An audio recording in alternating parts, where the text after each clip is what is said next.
दोस्तों नमस्कार। आप देख रहे हैं बिहार के मुख्य समाचार। जुड़े रहिए दिन भर की ताजा और बड़ी खबरों के साथ। विकास, रोजगार, योजना, पेंशन, साथ ही साथ कृषि, मौसम, राजनीति, सभी खबरें एक एक करके विस्तार से। बने रहिए वीडियो में शुरू से अंत तक। आइए देखते हैं बिहार की ताजा समाचार। निशांत कुमार अपनी पहली राजनीतिक यात्रा के गंतव्य तक पहुंचने के लिए रविवार को पटना से पश्चिम चंपारण बगहा के लिए रवाना हुए।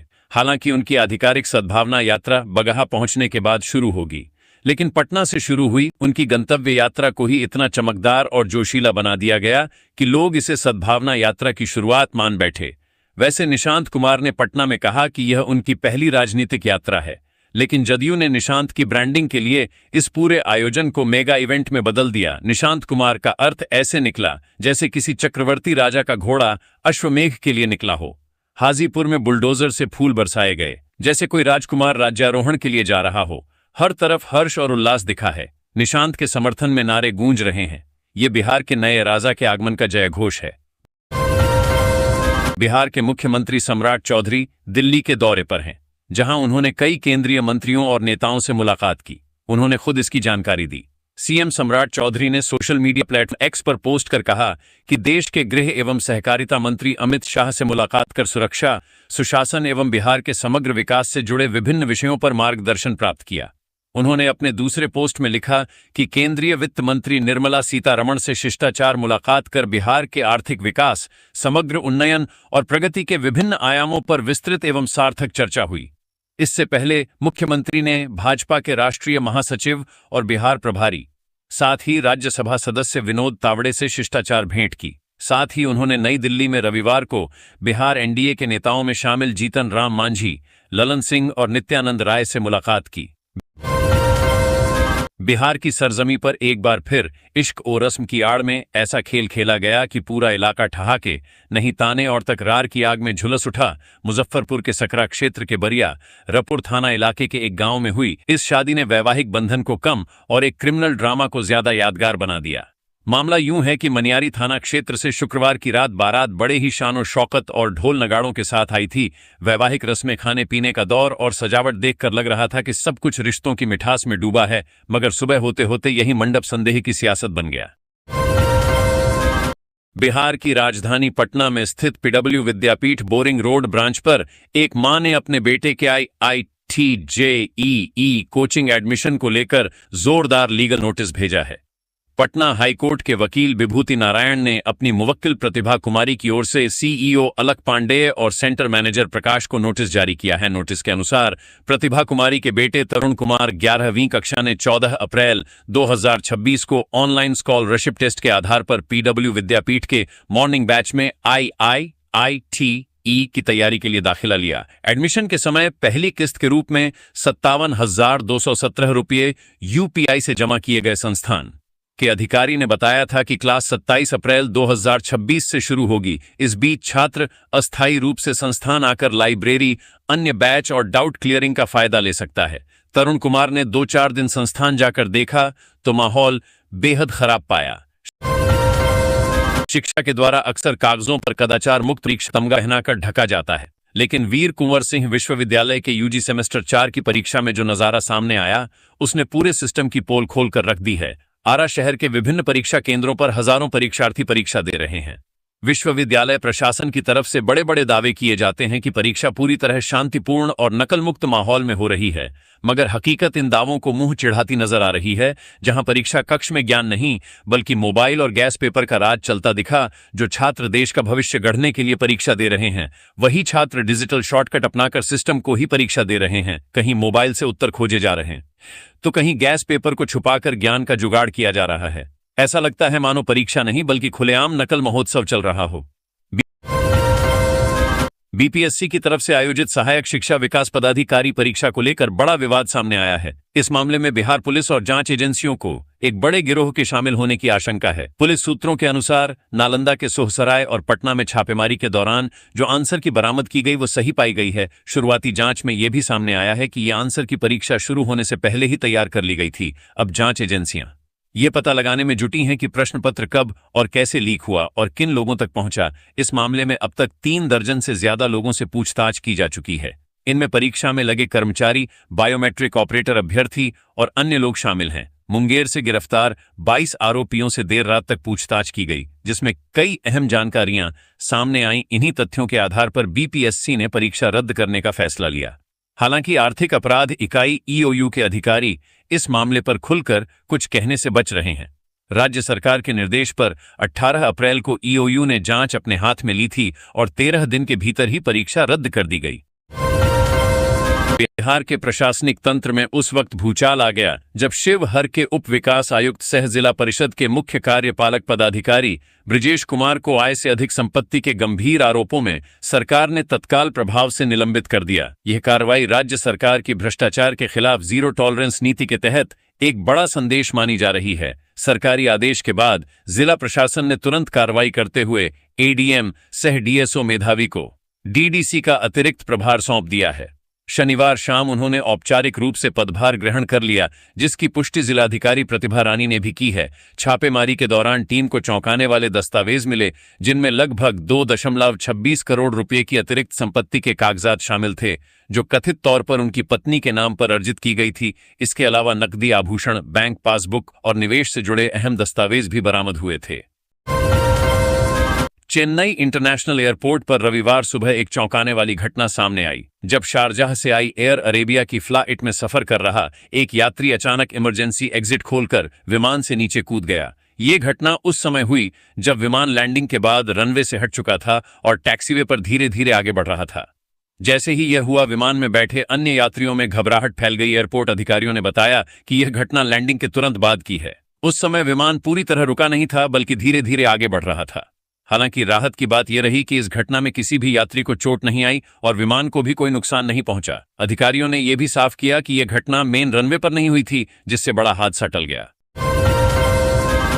मुजफ्फरपुर की जमीन से एक ऐसी कहानी सामने आई है जिसने समाज, सिस्टम और संवेदनाओं तीनों को कटघरे में खड़ा कर दिया है। औराई थाना क्षेत्र में 18 वर्षीय इंटर छात्रा द्वारा 41 वर्षीय शिक्षक प्रवीण जी से शादी करने का मामला अब इश्क की बहस में बदल गया है। युवती का बयान सोशल मीडिया पर वायरल है, जिसमें वह आरोप लगा रही है कि समाज के ताने, बदनामी और लगातार उठते सवालों ने उसकी जिंदगी को मजबूरी के रास्ते पर धकेल दिया। उसके मुताबिक लोग उसे और शिक्षक को लेकर तरह तरह की बातें करते थे। थाने पर शादी करने गई थी, जैसे तानों ने उसे मानसिक रूप से तोड़ दिया। युवती का दावा है कि परिवार की मारपीट और सामाजिक दबाव के बीच उसे यह कदम उठाना पड़ा। राजधानी के सियासी माहौल में एक बार फिर गर्माहट तेज हो गई है। मुख्यमंत्री सम्राट चौधरी ने 6 मई को एक अहम कैबिनेट बैठक बुलाने का ऐलान किया है, जो शाम 5 बजे मुख्यमंत्री सचिवालय में आयोजित की जाएगी। इस बैठक को लेकर सत्ता पक्ष से लेकर विपक्ष तक हर तरफ चर्चाओं का दौर तेज हो चुका है। माना जा रहा है कि यह बैठक कई मायनों में निर्णायक साबित हो सकती है। सूत्रों के मुताबिक इस कैबिनेट मीटिंग में सरकार के कई बड़े और कम प्रस्तावों पर मुहर लग सकती है। जिन मुद्दों पर चर्चा होने की संभावना है, उनमें नई नीतियों का खाका, विकास योजनाओं की रफ्तार और प्रशासनिक सुधार शामिल हैं। हुकूमत की तरफ से यह भी इशारा मिला है कि कुछ ऐसे फैसले लिए जा सकते हैं जिनका सीधा असर आम जनता की जिंदगी पर पड़ेगा। बिहार की सियासत इन दिनों जबरदस्त हलचल और गहमागहमी के दौर से गुजर रही है। मुख्यमंत्री सम्राट चौधरी के नेतृत्व में कैबिनेट विस्तार को लेकर सरगर्मियां अपने शबाब पर हैं। सत्ता के गलियारों में यह चर्चा जोर पकड़ चुकी है कि अब देर नहीं, बल्कि बहुत जल्द नई तस्वीर सामने आ सकती है। मुख्यमंत्री अपने पदभार संभालने के बाद संभावित मंत्रियों की फहरिस्त लेकर दिल्ली दरबार पहुंचे हैं, जहां केंद्रीय क़यादत से अहम मशविरा होना तय है। दिल्ली में उनका पूरा दिन मुलाकातों और बैठकों से लबरेज रहा।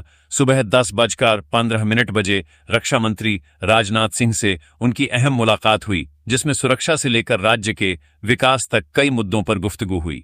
इसके बाद 11 बजे रेल मंत्री अश्विनी वैष्णव से मुलाकात कर इंफ्रास्ट्रक्चर और रेल परियोजनाओं पर चर्चा की गई। वहीं केंद्रीय मंत्री ललन सिंह से भी उनकी मुलाकात ने सियासी गलियारों में नई अटकलों को जन्म दे दिया। बिहार की सियासत में इन दिनों नूरा कुश्ती का मंजर साफ नजर आ रहा है। एक तरफ मंत्रिमंडल विस्तार को लेकर गहन मंथन जारी है, तो दूसरी तरफ सत्ता के गलियारों में वर्चस्व की जंग तेज हो गई है। ताजा मामला राजस्व एवं भूमि सुधार विभाग का है, जहां डिप्टी सीएम सम्राट चौधरी ने एक बड़ा सियासी दांव चलते हुए पूर्व राजस्व मंत्री विजय कुमार सिन्हा के पुराने फरमान को ठंडे बस्ते में डाल दिया है। बीते मार्च महीने में बिहार के प्रशासनिक हलकों में उस वक्त हड़कंप मच गया जब अपनी मांगों को लेकर अंचल अधिकारियों, सीओ और राजस्व अधिकारियों ने बगावत का झंडा बुलंद कर दिया था। 9 मार्च को प्रदेश के 47 अधिकारी सामूहिक अवकाश पर चले गए थे। इस सरकशी से नाराज होकर तत्कालीन मंत्री विजय कुमार सिन्हा ने कड़ा रुख अख्तियार किया और काम में गतिरोध पैदा करने के इल्जाम में इन सभी को तत्काल प्रभाव से सस्पेंड कर दिया था। जबलपुर में क्रूज हादसे के बाद पटना जिला प्रशासन एक्शन मोड में है। नदियों में नावों के सुरक्षित संचालन को लेकर जिला प्रशासन सख्त निर्देश दिए हैं। जिलाधिकारी पटना ने नावों के तय मानकों का उल्लंघन कर परिचालन करने वालों के विरुद्ध कड़ी कार्रवाई के निर्देश दिए हैं। उन्होंने स्पष्ट कहा कि जन सुरक्षा से किसी भी प्रकार का खिलवाड़ बर्दाश्त नहीं किया जाएगा। जिलाधिकारी ने संबंधित अनुमंडल पदाधिकारियों एवं अनुमंडल पुलिस पदाधिकारियों को निर्देशित किया है कि ओवरलोडिंग या अवैध रूप से नाव संचालन करने वालों के खिलाफ सख्त विधि सम्मत कार्रवाई सुनिश्चित की जाए। इसके साथ ही जिला परिवहन पदाधिकारी और अनुमंडल पदाधिकारियों को नावों के निबंधन से जुड़ी सभी शर्तों का अनुपालन कराने का निर्देश दिया गया है। वैशाली बिहार की राजनीति में एक नए अध्याय की शुरुआत हो चुकी है। मुख्यमंत्री नीतीश कुमार के पुत्र निशांत कुमार ने सक्रिय राजनीति की ओर कदम बढ़ाते हुए अपनी सद्भाव यात्रा का शंखनाद कर दिया है। अपने पिता की राजनीतिक विरासत को आगे बढ़ाते हुए निशांत ने पश्चिमी चंपारण से इस यात्रा की शुरुआत की है। इस यात्रा को लेकर जदयू कार्यकर्ताओं में भारी उत्साह देखने को मिल रहा है, जिसकी एक झलक हाजीपुर में तब दिखी जब कार्यकर्ताओं ने जेसीबी बुलडोजर पर चढ़कर उन पर फूलों की भारी बारिश कि हाजीपुर मुजफ्फरपुर NH 22 पर स्थित दिग्घी के पास का नजारा किसी उत्सव जैसा था। हजारों की संख्या में कार्यकर्ता घंटों पहले से अपने नेता का इंतजार कर रहे थे। जैसे ही निशांत कुमार की सद्भाव यात्रा का काफिला वहां पहुंचा, पूरा इलाका निशांत भैया जिंदाबाद और नीतीश कुमार जिंदाबाद के नारों से गूंज उठा। गाजे बाजे और ढोल नगाड़ों के साथ कार्यकर्ताओं ने निशांत को फूल मालाओं से लाद दिया। कार्यकर्ताओं का ये जोश बता रहा था कि वे निशांत को एक बड़ी भूमिका में देखने के लिए कितने आतुर हैं। पटना में होटल, ढाबा और स्ट्रीट फूड का काम करने वालों के लिए हालात आसान नहीं हैं। मार्च 2026 की शुरुआत से ही कमर्शियल गैस सिलेंडर की सप्लाई में दिक्कत आ रही है, जिसका असर अब साफ दिख रहा है। गैस कम मिलने और कीमत बढ़ने की वजह से कई होटल और छोटे दुकानदार अब लकड़ी, कोयला और दूसरे साधनों का सहारा लेने को मजबूर हो गए हैं। जिन होटल और रेस्टोरेंट ने पहले से गैस बुक कर रखी थी, उन्हें भी अब उनकी जरूरत का पूरा सामान नहीं मिल रहा। उन्हें पहले जितनी गैस मिलती थी, अब उसका सिर्फ करीब 70% ही मिल पा रहा है। यानी 30% की कमी पूरी करने के लिए उन्हें कोयला, लकड़ी या इंडक्शन जैसे विकल्प अपनाने पड़ रहे हैं। मोतिहारी पूर्वी चंपारण जिले में बाइक चोरी की बढ़ती वारदातों पर लगाम लगाने के लिए पुलिस कप्तान SP स्वर्ण प्रभात के नेतृत्व में चलाया जा रहा ऑपरेशन बाइक चोर अपराधियों पर कहर बनकर टूटा है। पुलिस ने अप्रैल महीने के भीतर जिले के विभिन्न थाना क्षेत्रों में सघन छापेमारी कर चोरी की 90 मोटरसाइकिलें बरामद की हैं। इस कार्रवाई ने जिले में सक्रिय बाइक चोर गिरोहों की कमर तोड़ दी है। SP स्वर्ण प्रभात ने बताया कि जिले के अलग अलग थाना क्षेत्रों में तकनीकी अनुसंधान और वाहन जांच अभियान के जरिए पुलिस ने 91 आरोपियों को गिरफ्तार कर न्यायिक हिरासत में भेज दिया है। जांच के दौरान कई ऐसे अंतरजिला गिरोहों का भी खुलासा हुआ है जो न केवल मोतिहारी बल्कि आसपास के जिलों में भी संगठित तरीके से बाइक चोरी की घटनाओं को अंजाम दे रहे थे। पटना राजधानी पटना के बाढ़ NTPC क्षेत्र में इन दिनों बिहार सरकार के नियमों का नहीं बल्कि एंट्री माफिया का समानांतर साम्राज्य चल रहा है। बाढ़ NTPC से फ्लाई ऐश लेकर निकलने वाले सैकड़ों ओवरलोडेड ट्रक और हाईवा 24 घंटे सड़कों को रौंदते हुए राजधानी की छाती से गुजर रहे हैं। हैरानी की बात यह है कि इन अवैध गाड़ियों को रोकने के बजाय जिला प्रशासन और परिवहन विभाग के अधिकारियों ने अपनी आंखें और कान बंद कर लिए हैं। खुलेआम सड़कों पर कानून की धज्जियां उड़ाई जा रही हैं और विभाग मौन साधे बैठा है। सूत्रों से मिली जानकारी के अनुसार इन ओवरलोडेड वाहनों को सुरक्षित गंतव्य तक पहुंचाने के लिए एंट्री माफियाओं ने बाकायदा एक रेट चार्ट तैयार किया है। अवैध वसूली का ये खेल जिलावार चलता है, जिसमें पटना के लिए 25,000 रुपये, वैशाली के लिए 16,000 रुपये और मुजफ्फरपुर के लिए 15,000 रुपये प्रति गाड़ी वसूल किए जाते हैं। इस काली कमाई का एक बड़ा हिस्सा परिवहन विभाग के कथित भ्रष्ट अधिकारियों और कर्मचारियों के बीच बंदरबांट किया जाता है, जिसके बदले माफियाओं को सड़कों पर फ्री पास की गारंटी मिलती है। सीतामढ़ी से सांसद देवेश चंद्र ठाकुर ने मुख्यमंत्री नीतीश कुमार के पुत्र निशांत कुमार की सक्रियता और उनकी सद्भावना यात्रा पर भी सांसद ने अपनी प्रतिक्रिया दी। आज पटना एयरपोर्ट पर मीडिया से बातचीत करते हुए देवेश चंद्र ठाकुर ने इस कदम का स्वागत करते हुए कहा कि बिहार को एक एजुकेटेड यानी शिक्षित युवा नेता मिला है। उन्होंने निशांत की नई पारी के लिए उन्हें अपनी ओर से शुभकामनाएं भी दी। सांसद ने माना कि शिक्षित युवाओं के राजनीति में आने से प्रदेश के विकास को एक नई दृष्टि और ऊर्जा मिलेगी। निशांत कुमार की यात्रा को लेकर कार्यकर्ताओं में दिख रहे जबरदस्त उत्साह पर सांसद ने कहा कि जनता और खासकर युवा वर्ग बदलाव और नई सोच का समर्थन कर रहे हैं। उन्होंने कहा कि जिस तरह हाजीपुर और अन्य इलाकों में निशांत का भव्य स्वागत हुआ, वो इस बात का संकेत है कि लोग उनके विजन से जुड़ रहे हैं। विवेक चंद्र ठाकुर ने राजनीति में शिक्षा और शालीनता के महत्व पर जोर देते हुए इसे भविष्य के लिए शुभ संकेत बताया। बिहार सरकार के परिवहन विभाग ने बड़ी कार्रवाई करते हुए मोटरयान निरीक्षक अनुपम छवि को कारण बताओ नोटिस जारी किया है। राज्य परिवहन आयुक्त आरिफ अहसन द्वारा जारी इस नोटिस में अधिकारी की कार्यप्रणाली पर गंभीर सवाल उठाए गए हैं। मुख्य रूप से 24 मार्च 2026 को आयोजित विभागीय समीक्षा बैठक में बिना किसी पूर्व सूचना के अनुपस्थित रहने को उनकी अनुशासनहीनता और सरकारी कर्तव्यों के प्रति उदासीनता का परिचायक माना गया है। समीक्षा के दौरान यह पाया गया कि वित्तीय वर्ष 2025-26 के लिए निर्धारित राजस्व लक्ष्यों को पूरा करने में विभाग पूरी तरह विफल रहा है। अनुपम छवि को 400 लाख रुपए की वसूली का लक्ष्य दिया गया था, लेकिन इसके मुकाबले केवल 58.86 लाख रुपए ही वसूले जा सके, जो कुल लक्ष्य का मात्र 14.71% है। राजस्व संग्रह में इतनी बड़ी कमी को विभाग ने बेहद गंभीरता से लिया है और इसे सरकारी खजाने को होने वाली क्षति के रूप में देखा जा रहा है।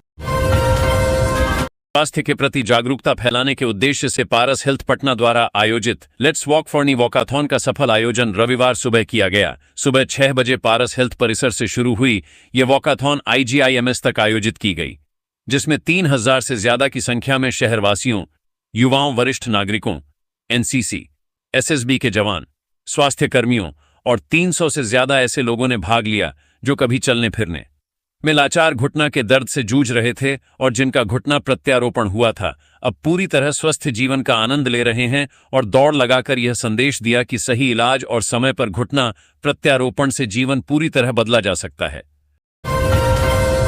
पटना के वरीय पुलिस अधीक्षक ने विभाग में अनुशासन बनाए रखने के लिए एक कड़ा कदम उठाते हुए रानी तालाब थाना के 2 पुलिसकर्मियों को तत्काल प्रभाव से निलंबित कर दिया है। इस जिलादेश संख्या 3646/2026 के तहत तत्कालीन थानाध्यक्ष बिट्टू कुमार और सिपाही संख्या 5056 संतोष कुमार पर निलंबन की गाज गिरी है। नगर पुलिस अधीक्षक पश्चिमी पटना की रिपोर्ट के आधार पर इन दोनों के विरुद्ध कर्तव्य के प्रति घोर लापरवाही, मनमानापन और संदिग्ध आचरण जैसे गंभीर आरोप पाए गए हैं।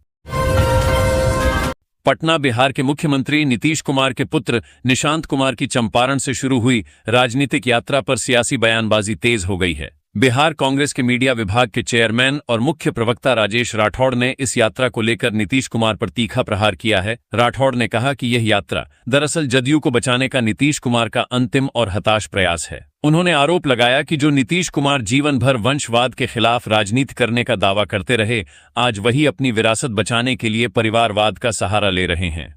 राजेश राठौड़ ने निशांत कुमार पर तंज कसते हुए उन्हें 50 वर्षीय बेरोजगार करार दिया। उन्होंने कहा कि निशांत कुमार पिछले 20 वर्षों से अपने पिता के मुख्यमंत्री रहते हुए केवल मुख्यमंत्री आवास की सुख सुविधाओं का आनंद लेते रहे। इस दौरान उन्होंने कभी भी बिहार के युवाओं की समस्याओं या पार्टी संगठन की मजबूती के लिए कोई चिंता नहीं दिखाई।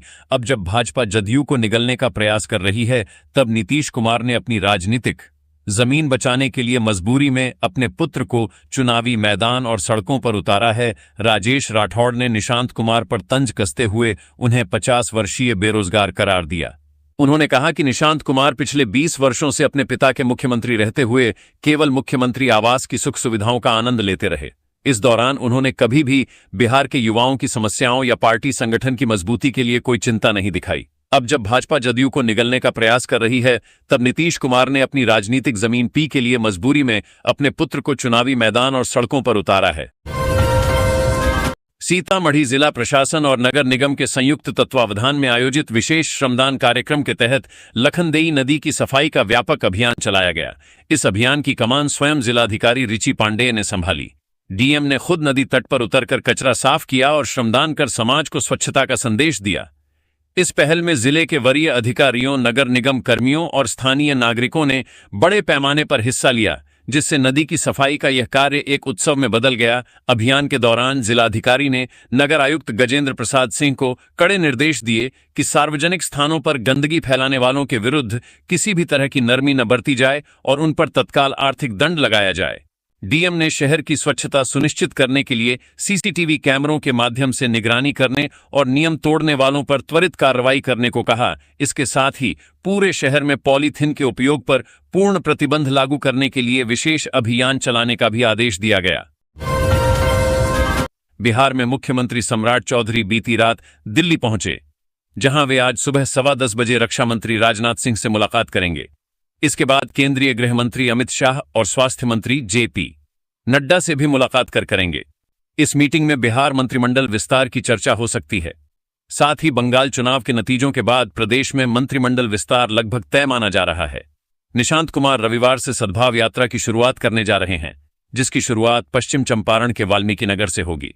इसको लेकर इलाके में भव्य स्वागत की तैयारियां की गई हैं और इसे बिहार की राजनीति में नई पहल के रूप में देखा जा रहा है। बेतिया स्थित जिला अतिथि गृह में जदयू के मुख्य प्रवक्ता नीरज कुमार ने बताया कि मुख्यमंत्री नीतीश कुमार ने त्याग और नैतिक राजनीति की जो मिसाल पेश की है, उसी मार्ग पर चलते हुए निशांत कुमार जनसंवाद और जनसंपर्क को प्राथमिकता दे रहे हैं। पटना, बिहार के मुख्यमंत्री सम्राट चौधरी दिल्ली दौरे पर हैं। इस दौरान सीएम सम्राट चौधरी ने कई केंद्रीय मंत्रियों और बीजेपी के वरिष्ठ नेताओं से मुलाकात की। इसी क्रम में उन्होंने पार्टी के सीनियर लीडर भारत रत्न लालकृष्ण आडवाणी से शिष्टाचार भेंट की।